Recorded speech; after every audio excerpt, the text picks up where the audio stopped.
안녕하세요. 책 읽어주는 여자 홍킨이에요. 지금은 우리나라의 멋진 화가 남경민 화가에 대한 글이 있어서 읽어볼게요. 제목은 실제와 상상이 뒤섞인 예술가의 방.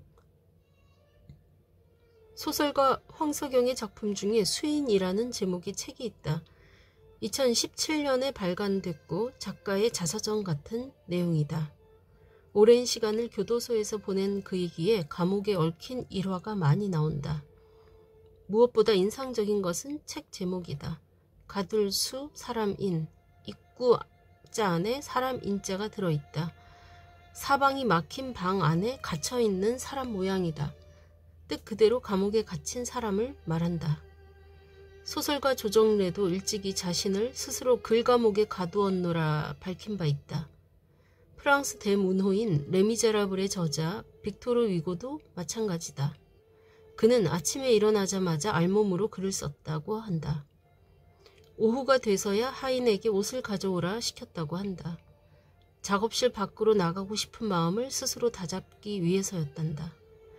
글 쓰는 작가는 최소한 펜과 종이만 있으면 된다. 반면 화가는 뭔가 특별한 재료와 공간이 필요하다.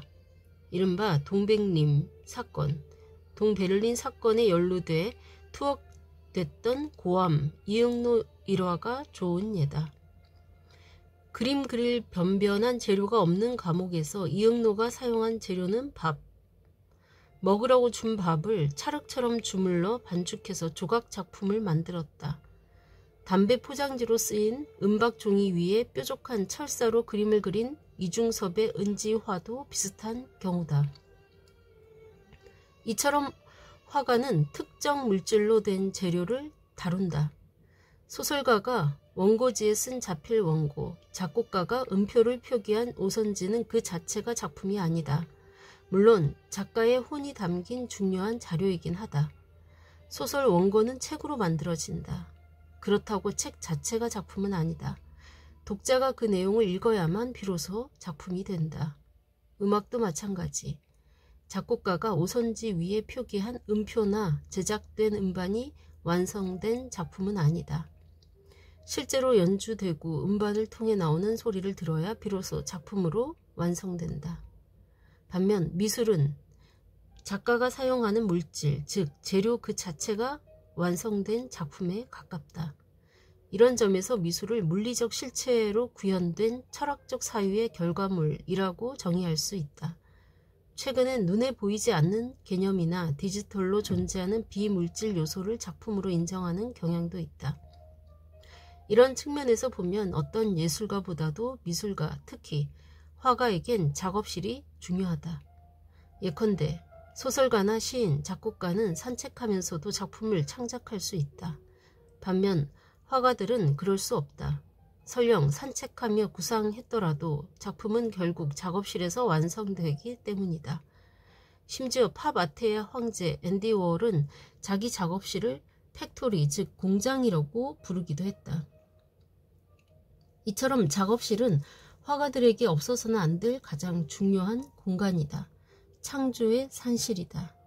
남경민은 화가의 작업실을 그리는 작가다. 1969년 태어났고 덕성여대에서 서양화를 전공했다. 현직 화가가 그린 다른 화가의 작업실은 어떤 모습일까? 남경민이 재현한 화가의 작업실은 진짜가 아니다.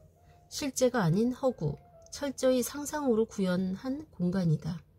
그의 그림이 초현실주의 화풍으로 보이는 이유가 여기에 있다. 모든 그림에서 인물은 보이지 않는다. 그래도 이 방이 어떤 화가 작업실인지 알 수 있다. 이젤 위에 놓인 캔버스, 벽에 걸린 액자, 탁자 위 소품, 창밖 풍경 등 그림 속에 등장하는 단서를 종합하면 그 주인공이 누구인지 어렵지 않게 눈치챌 수 있다. 세잔느, 고흐, 모네, 마그리트, 몬드리안. 초기엔 서양 미술사를 대표하는 유명 화가의 아뜰리에를 주로 그렸다. 그러다 신사임당, 겸재정선, 단원, 김홍도, 해원, 신윤복 같은 우리 옛 화가들의 화방으로 관심이 확장됐다. 그동안 서양 미술에 치우쳤던 과거 자신 모습을 깨닫고 반성하면서부터 전통과 우리 옛 그림에 새롭게 눈을 떴다. 서양의 화가들에 비해 우리 옛 화가의 작업실에 대한 정보는 상대적으로 부족한 실정이다. 그래서 더 자유롭게 상상하며 그들의 화방을 그릴 수 있었다. 남경민의 작업실 그림은 선배 화가에 대한 오마주다.